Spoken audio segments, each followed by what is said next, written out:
नमस्कार. Bills of exchange म्हणजे काय याबद्दल माहिती पाहूयात.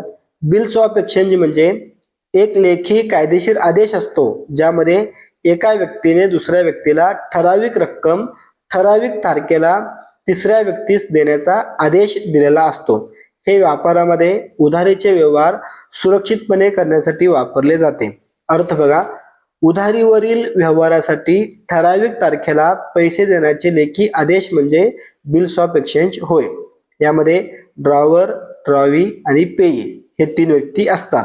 कधी कधी ड्रॉवर हा पेयी असू शकतो. उदाहरणार्थ, तुम्ही व्यापारी म्हणून अमितला 30,000 किमतीचा माल उधारीवर विकता.